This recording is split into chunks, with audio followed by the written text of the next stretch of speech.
Une brise, pénétrante et hostile, s'engouffrait dans la vallée, à l'aube de ce 16 juin 1359. C'était un dimanche. Hugues avait voulu accompagner dès le petit matin la patrouille chargée des repérages pour cette journée qui s'annonçait décisive. Il fallait agir avec une extrême discrétion, car les Anglais étaient signalés comme ayant quitté leur château de Creil. Et, suivant l'Oise, ils approchaient de Verberie. Hugues savait leur intention de venger l'affront que lui-même leur avait infligé les jours précédents. Cette fois, il serait appuyé de renforts qui ne laisseraient que peu de chance à la pauvre garnison de Béthisy qu'il commandait au nom du roi de France, Jean le Bon. Avec son fidèle aide-de-camp Philippe, Hugues venait de s'engouffrer dans la cavée des Vaches pour rejoindre sur le plateau ses guetteurs qui suivaient les mouvements des éclaireurs anglais. Ils durent mettre pied à terre tellement le lieu portait encore les stigmates de cette déroute anglaise et de nombreux soldats qui étaient tombés là.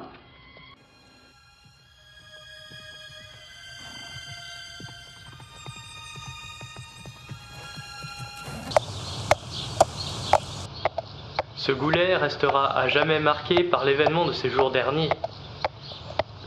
Ce fut un piège décisif contre les Anglais. Fort des incendies qu'ils avaient provoqués pour détruire le château de Verberie puis l'abbaye de la Croix-Saint-Ouen, ils ne pensaient plus pouvoir être arrêtés. Ils ne pensaient surtout pas que nous allions sortir. Ils croyaient nous contraindre à un siège fatal, et, de fait, leur plan était redoutable. Mais Hugues était là. Il ne se doutait pas de l'audace du capitaine français qui gardait les lieux. Il ne devait pas être dit que le capitaine, Hugues de Cézanne, allait attendre sans rien tenter. Oui, il fallait sortir. Sortir vite et fort. Nous les avons surpris, et il faudra encore aujourd'hui les surprendre.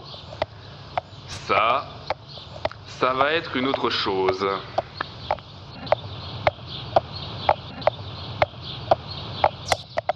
Remontés sur leurs chevaux, ils arrivent auprès de leurs hommes, qui avaient passé la nuit sur cette hauteur entre Béthisy et Giroménil.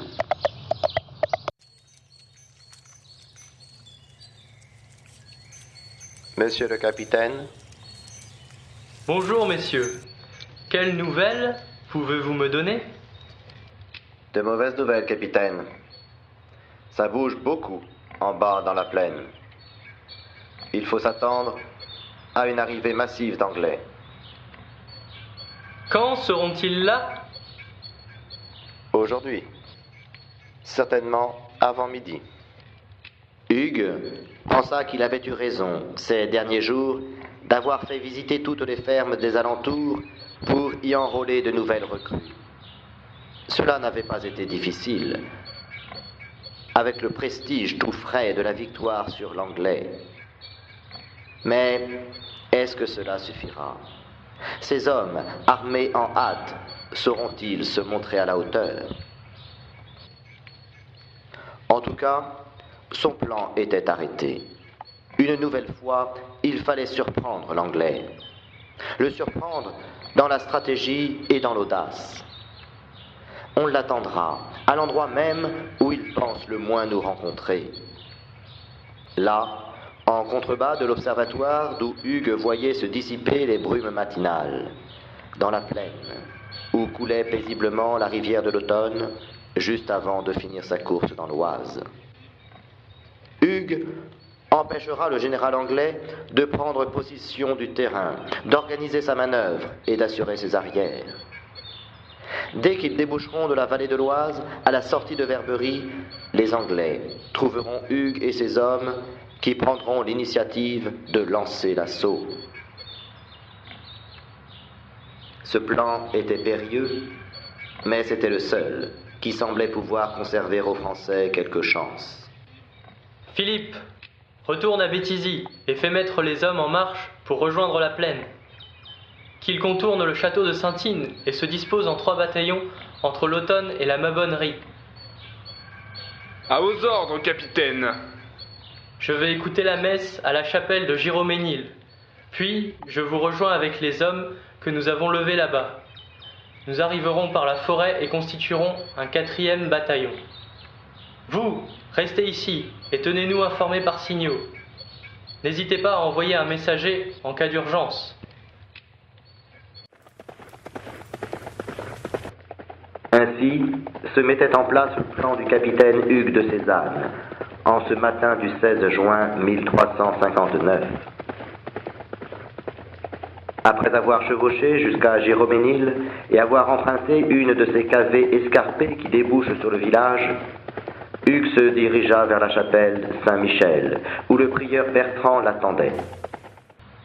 Les hommes étaient disposés autour de cette petite chapelle, dont l'état de ruine permettait à ceux qui étaient à l'extérieur de suivre sans dommage l'office qui se célébrait dans le chœur.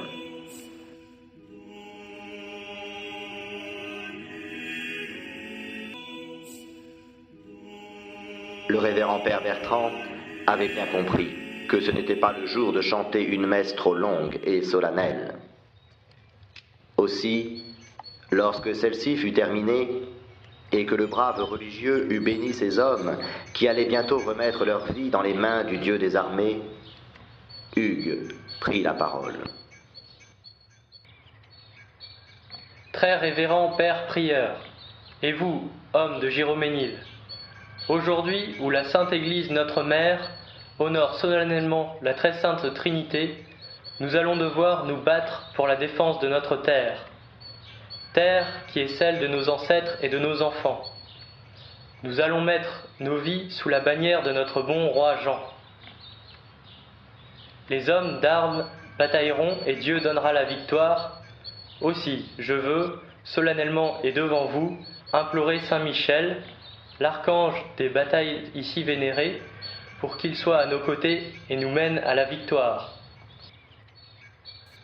En ce lieu, devant cette chapelle, je fais le vœu, si Dieu et Saint Michel nous donnent la victoire, de faire rebâtir cette église et de la mettre sous double protection de Saint Michel et de la très sainte Trinité.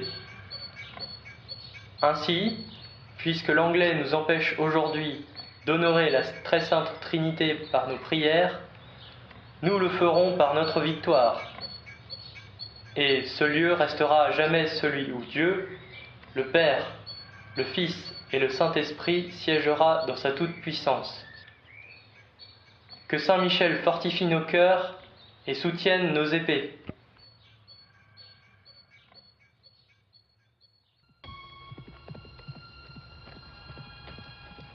Une dernière fois, le père Bertrand éleva sa main pour offrir à ces hommes engaillardis la protection de Dieu. Puis, Hugues prit la tête de ce qui ressemblait davantage à une procession qu'à une parade militaire.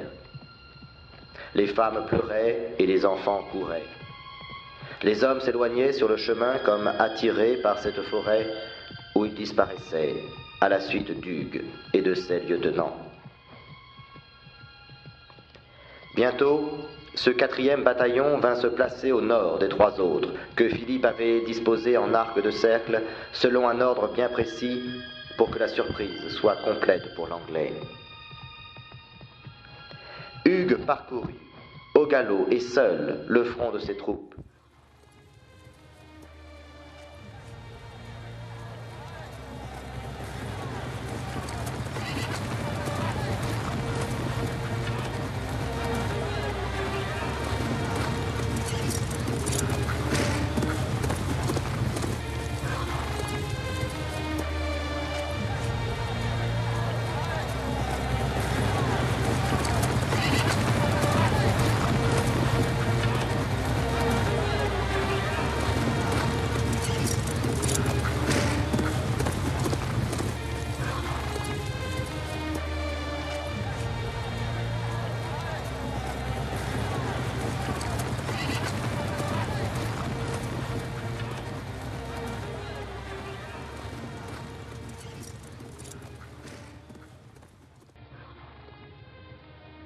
Il voulait que l'enthousiasme soit à son comble et que tous sachent que celui qui avait vaincu les Anglais à Béthisy les vaincrait encore ici, dans la plaine des Marais.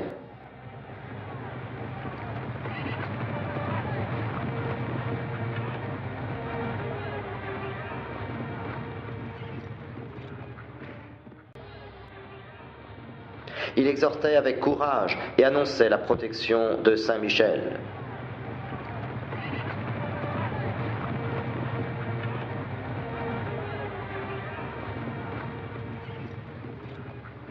Enfin, les signaux qui venaient du bois de Lille annoncèrent le général anglais à la tête de ses troupes.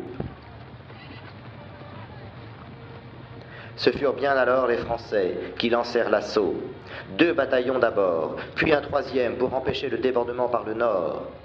Les petits gars de Jéroménil étaient à la tâche, Hugues comptait sur eux. Ils empêchaient les Anglais plus nombreux de s'étendre sur un champ de bataille trop important. Hugues savait aussi qu'à cette place, ces recrues de Jéroménil défendaient directement leur village, leur famille et leurs terres, qu'ils voulaient garder loin des Anglais.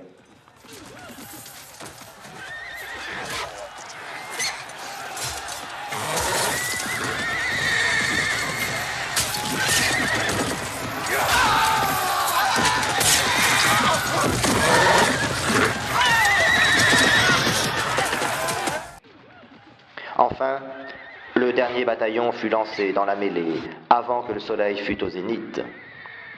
Ainsi, l'élan initial que les Anglais avaient vu fondre sur eux ne faiblit pas.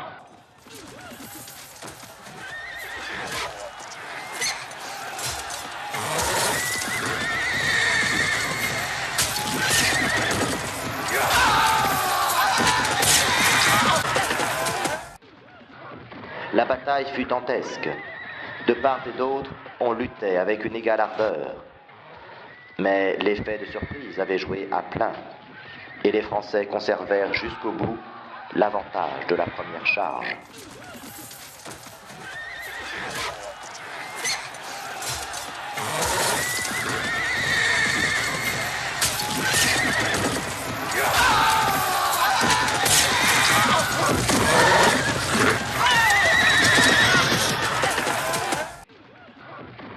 Hugues était partout à la fois. C'était sa bataille, et ce devait être sa victoire. On le vit toujours en première ligne, coalisant ses troupes et occupant chaque brèche pour que l'Anglais n'ait d'autre possibilité que de battre en retraite. Et ce fut bien le cas.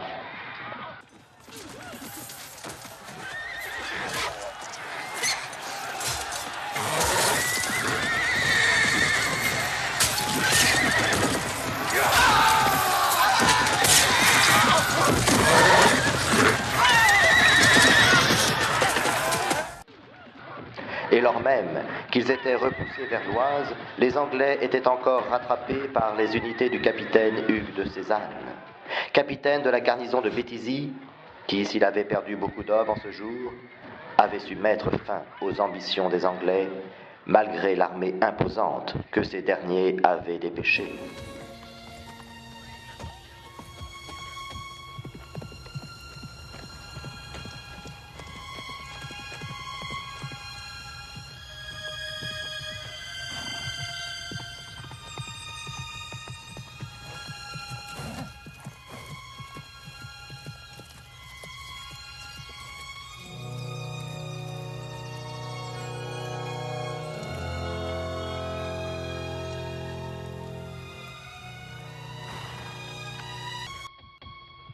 Cette histoire, à peine romancée, est celle de nos ancêtres et de ces terres que nous parcourons quotidiennement. Ce champ de bataille résonna longtemps du gémissement des mourants, français et anglais pêle-mêle gisant à terre. Cette plaine de souffrance et de sanglots garda le nom de champ de douleur, aujourd'hui le champ d'Olland. La cavée des Vaches, où les Anglais furent défaits une première fois, est appelée encore aujourd'hui la cavée des Anglais. Et surtout, Jéroménil eut son église reconstruite et agrandie. Elle fut un siècle plus tard, et elle est toujours, consacrée à la Sainte Trinité. Vous l'aurez reconnu, ce village, Giroménil, le domaine de l'évêque Girard. C'est Saint-Sauveur. Saint-Sauveur qui prit le nom du Seigneur lui-même en souvenir de ce jour du Seigneur où les hommes du bourg durent presser la messe pour aller se battre avec le capitaine Hugues de Cézanne. De certains ne revinrent que les dépouilles.